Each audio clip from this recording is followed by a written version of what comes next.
მოგესალმებით, ჩვენ ახლა რუსთავის მეტალურგიულ ქარხანაში ვიმყოფებით, რომელიც ამ დარგში საქართველოს ერთ-ერთი უმსხვილესი საწარმოა. რუსთავის მეტალურგიული ქარხანა უკვე რამდენიმე 10 წლეულია სხვადასხვა სამშენებლო პროდუქციას აწარმოებს, მათ შორის უნაკერო მილებს, ასევე არმატურას და პროდუქციის ნაწილი გადის ექსპორტზე მსოფლიოს სხვადასხვა ქვეყანაში. რუსთავის ფოლადს უკვე 1 წელზე მეტია, რაც ახალი მენეჯმენტი ყავს.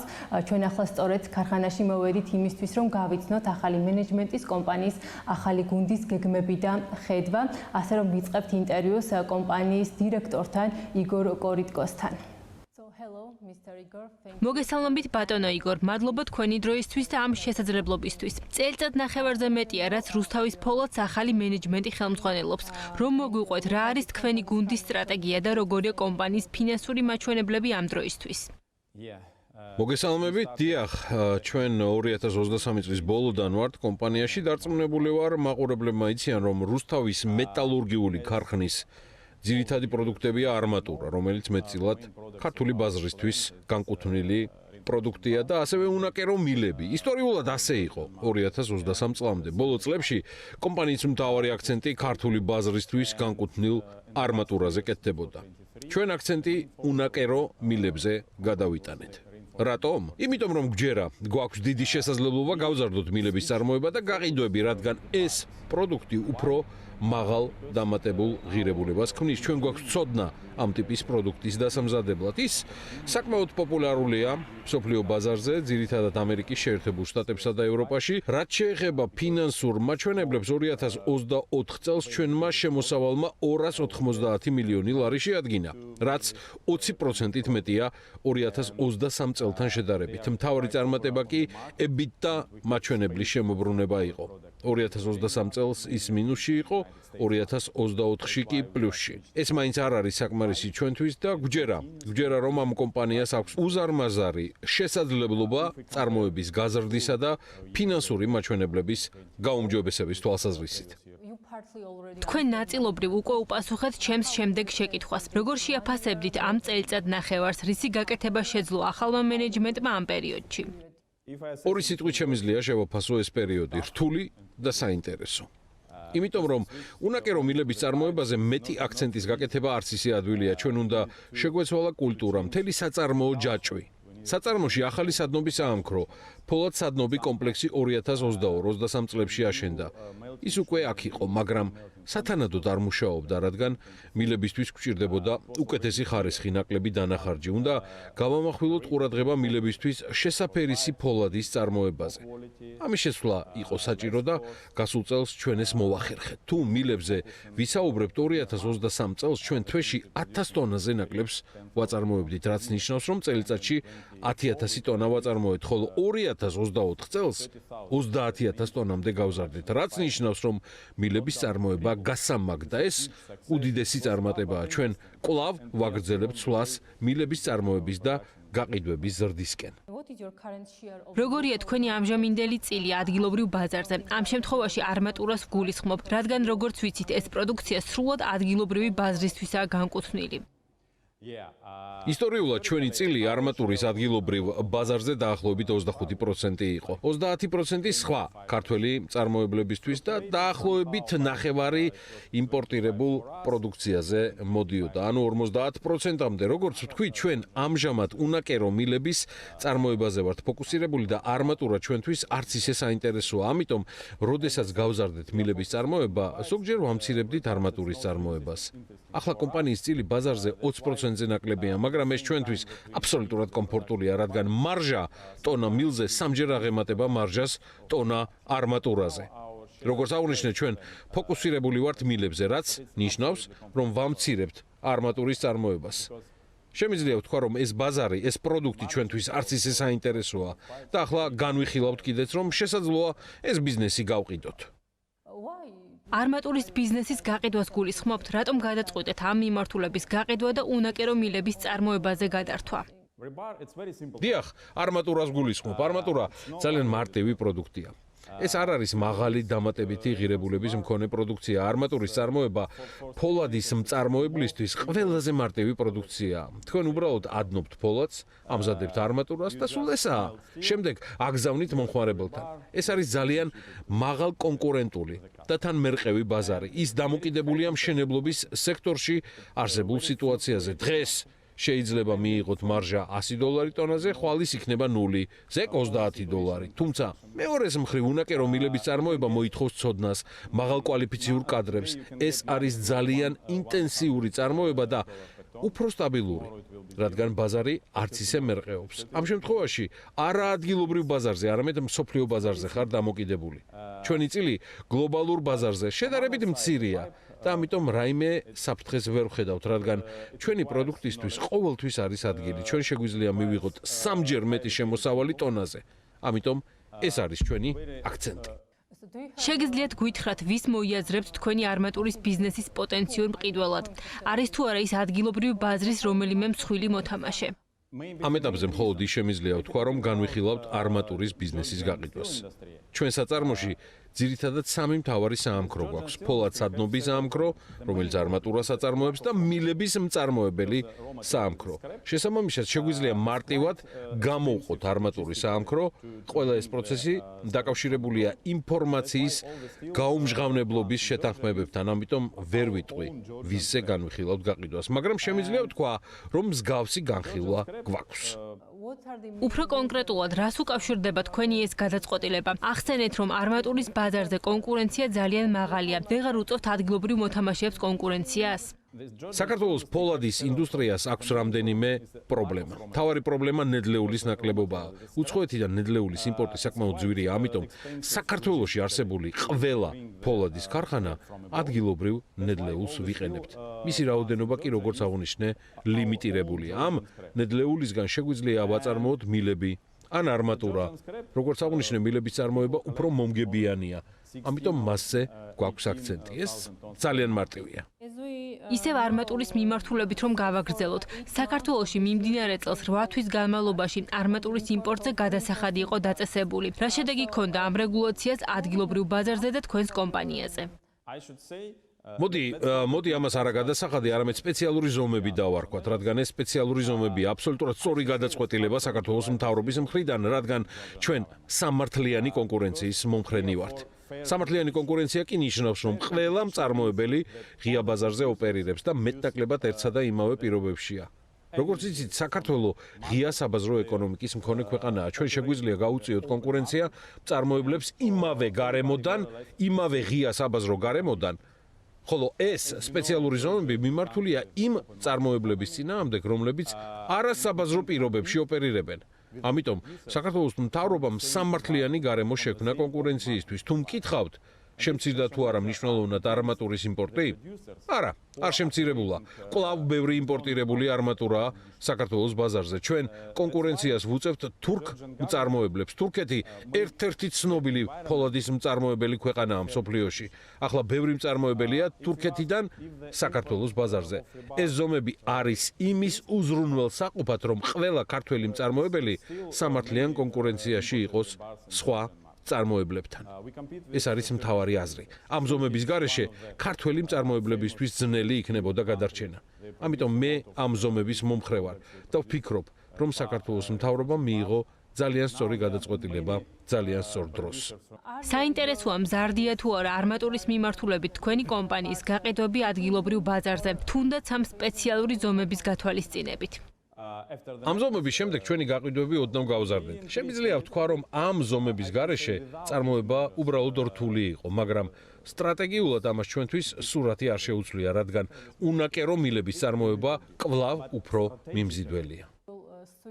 ვიდრე საექსპორტო ბაზრებზე და ამ მიმართულებით გეგმებზე გადავალთ, მინდა გამოწვევებზეთ გკითხოთ. ერთი გამოწვევა თქვენ უკვე ახსენეთ, ნედლეულის დეფიციტი. რა ძირითადი პრობლემების წინაშე დგას ამჟამად ქართული მეტალურგიის ინდუსტრია? შემიძლია ვთქვა, რომ ამ სექტორში მხოლოდ 3 გამოწვევაა. ეს არის ნედლეულის ნაკლებობა, რადგან დაახლოებით 18,000 ტონა ჯართია ხელმისაწვდომი ყოველთვიურად ამ ბაზრისთვის. სულ ესაა. შეგიძლიათ უცხოეთიდან შემოიტანოთ, მაგრამ ეს დაგიჯდებათ $100-150 მეტი ტონაზე, რაც არ არის კარგი. მეორე საკითხია თავად პროდუქციის ბაზარი. საქართველოს ძირითადად მხოლოდ არმატურას მოიხმარს. უნაკერო მილების ბაზარი არ არის. მაგრამ ეს ჩვენთვის დიდი პრობლემა არ არის. მესამე მთავარი და ალბათ ყველაზე მნიშვნელოვანი გამოწვევა, რომელთან გამკლავებაც რთულია, ესაა გამოცდილი მუშახელის ნაკლებობა. არა თავად მუშახელის, არამედ კვალიფიციური კადრების ნაკლებობა. შეგიძლიათ დაიქირავოთ ბევრი ადამიანი, თუ კი ხელფას გაზრდით, მაგრამ რაც შეეხება გამოცდილებას, ეს პრობლემაა. პრობლემაა, რადგან საქართველოში არ არსებობს სპეციალური უნივერსიტეტები ფოლადის ინდუსტრიისთვის. ჩვენ ძველი რუსთავის ფოლადისგან ჯერ კიდევ გვაქვს ტრადიცია.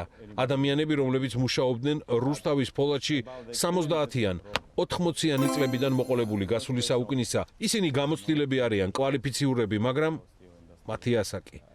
ისინი ახალგაზრდები არ არიან, ამიტომ ჩვენ თვითონ უნდა ვასწავლოთ ხალხს. ამას ვაკეთებთ ახლა. შეგიძლიათ დაიქირავოთ ახალგაზრდები მაღალი მოტივაციით, რომლებსაც სურთ სწავლა, რომლებსაც სურთ საკუთარი თავის განვითარება და ჩვენ მათ ვასწავლით. ეს ერთადერთი გზაა.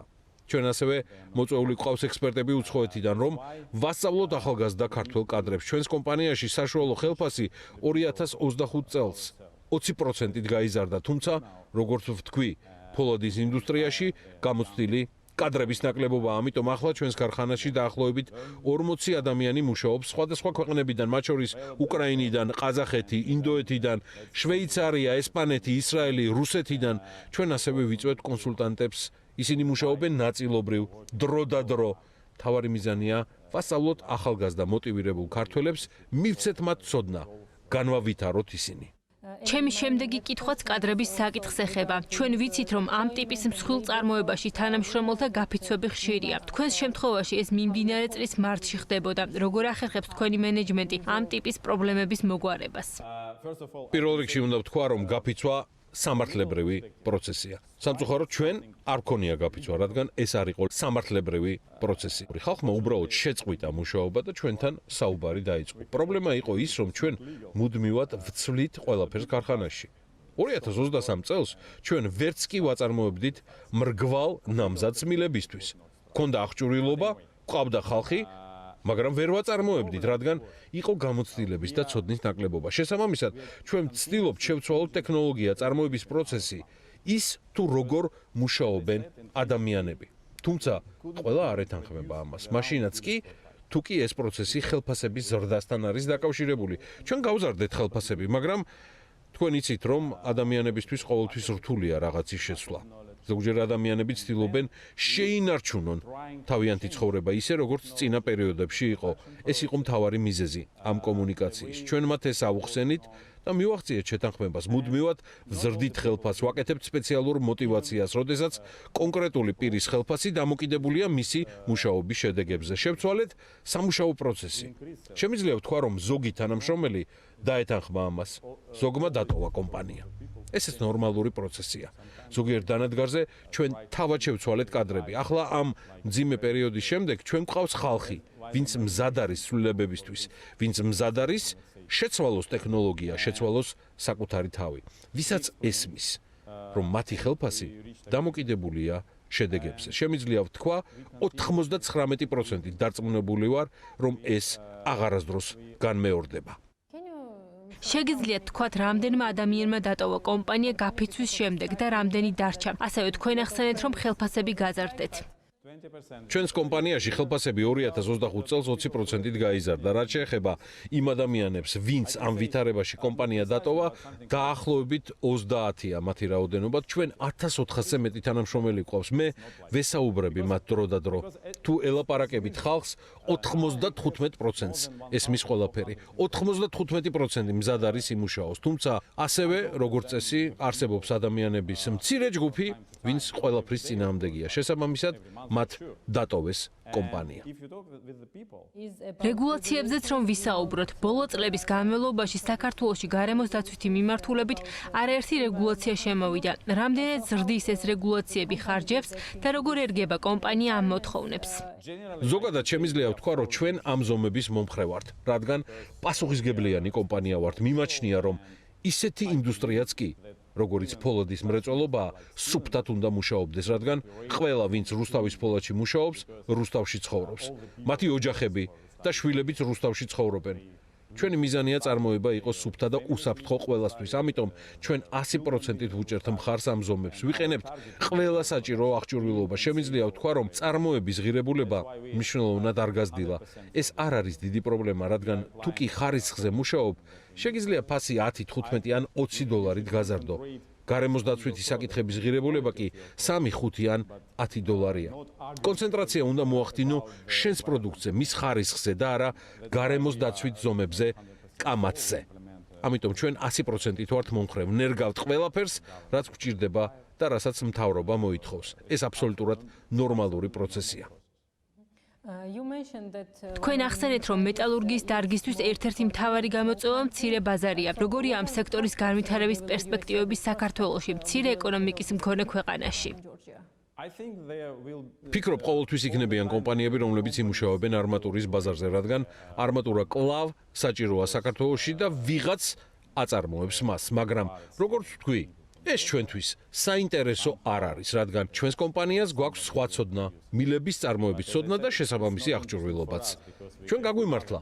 ყველას ასე არ უმართლებს, ამიტომ არმატურა კლავი წარმოება საქართველოში. სხვა პროდუქტებისთვის, მაგალითად, უნაკერო მილებისთვის, ძალიან მნიშვნელოვანია საექსპორტო პოტენციალის განვითარება. ეს ერთადერთი გზა ფოლადის ინდუსტრიის გასავითარებლად. ერთი საინტერესო ფაქტი შემიძლია გითხრათ. 2024 წელს, მას შემდეგ, რაც მილების წარმოება გავზარდეთ, ამერიკის შეერთებულ შტატებში ექსპორტზე იმაზე მეტი ღირებულების ქართული მილები გავიტანეთ, ვიდრე ამავე პერიოდში ქართული ღვინო გავიდა ექსპორტზე ამ ბაზარზე. ჩვენ ყველას ვუხსნით, რომ საქართველოს ყველა იცნობს როგორც ღვინის ცნობილ მწარმოებელს, მაგრამ ზოგიერთი მიმართულებით ჩვენი პროდუქციის ექსპორტი ღვინისას აღემატება. ჩემი შემდეგი კითხვა სწორედ ექსპორტის საკითხს ეხება. როგორია თქვენი კომპანიის ამჟამინდელი პოზიციები საერთაშორისო ბაზრებზე? ჩვენს მიერ წარმოებული უნაკერო მილების 100% ექსპორტზე გადის. პროდუქციის ნახევარი შეერთებულ შტატებში გადის, ნახევარი ევროპაში. ეს ქვეყნებია იტალია, ნიდერლანდები, გერმანია, პოლონეთი, მცირე რაოდენობით რუმინეთი, მცირე მოცულობები მეზობელ ქვეყნებშიც გადის. თუ მილების მსოფლიო ბაზარზე ვისაუბრებთ, ჩვენ საკმაოდ მცირე წილი გვაქვს და მიგვაჩნია, რომ ეს უპირატესობაა, რადგან ნამდვილად არ ვართ დამოკიდებული მსოფლიო ბაზრის რყევებზე. არსებული მოცულობების გაყიდვა ყოველთვის შეგვიძლია.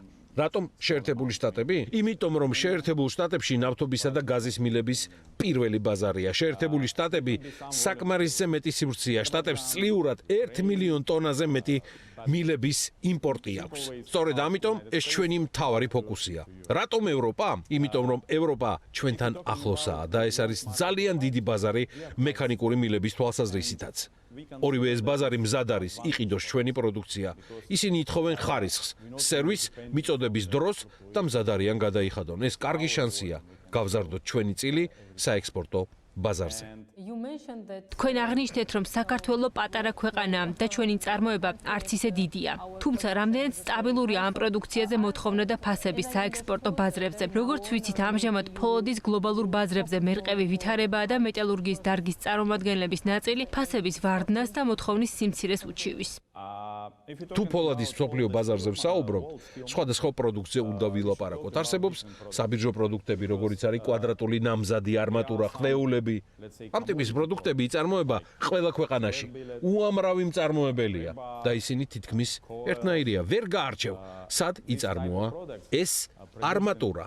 საქართველოში, თურქეთში თუ სადმე სხვაგან. ამ ტიპის პროდუქტებზე ფასები ყოველთვიურად იცვლება. თქვენ მართალი ბრძანდებით, ახლა არ არის საუკეთესო პერიოდი ფოლადის მსოფლიო ბაზარზე. ფასები ეცემა. ამიტომ ზოგიერთმა მწარმოებელმა შეამცირა კიდეც წარმოება. ეს ნორმალური სიტუაციაა, რადგან დღეს თუ არ არის საუკეთესო დრო, ხვალ უკეთესი იქნება. შემდეგ ისევ გაუარესდება და ასე შემდეგ. ჩვენი პროდუქციის შემთხვევაში კი ცოტა სხვაგვარადაა, რადგან მილების მომხმარებლები ნავთობისა და გაზის კომპანიები არიან. შესაბამისად, ჩვენ უნდა შევხედოთ არა ფოლადის, არამედ მაგალითად ნავთობის ბაზარს.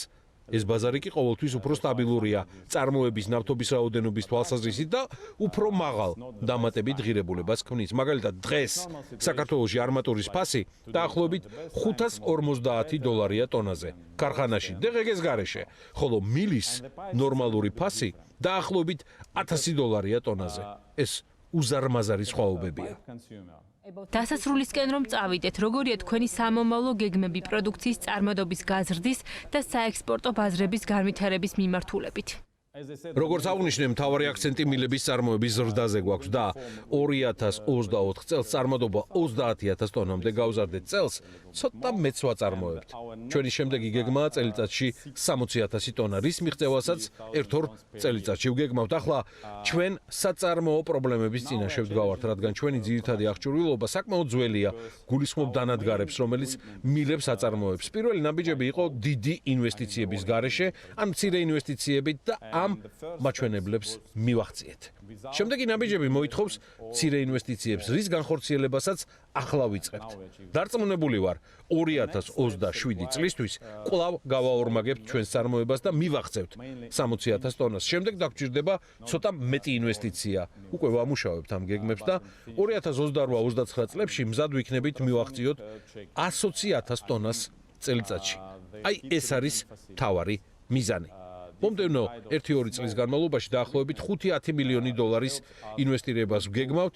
რაც შეეხება საექსპორტო გეგმებს, 2024 წელს 30000 ტონა გავიტანეთ ექსპორტზე, წელს კი მინიმუმ 35000 ტონა იქნება, რაც დაახლოებით 20%-იან ზრდას ნიშნავს. ასევე შეჯამებისთვის მინდა ვთქვა, ქვეყნების უმეტესობა armaturas აწარმოებს, თუმცა თუ კი უნაკერო მილებზე ვსაუბრობთ, მსოფლიოში 30-ზე ნაკლები ქვეყანა აწარმოებს ამ პროდუქტს. შესაბამისად, ჩვენ ვამაყობთ, რომ საქართველოს შეიძლება იყოს ძლიერი მოთამაშე ამ ნიშაში. ჩვენი მიზანია განვავითაროთ ეს შესაძლებლობა საქართველოში, გავზარდოთ მილების წარმოების მოცულობა, ვასწავლოთ ხალხს, როგორ აწარმოონ ეს პროდუქცია და გავხდეთ ძლიერი, სანდო მწარმოებელი ქვეყანა მთელი მსოფლიოსთვის. დიდი მადლობა საინტერესო საუბრისთვის. წარმატებებს ვუსურვებთ თქვენს კომპანიას. გმადლობთ საინტერესო კითხვებისთვის და ინტერვიუსთვის.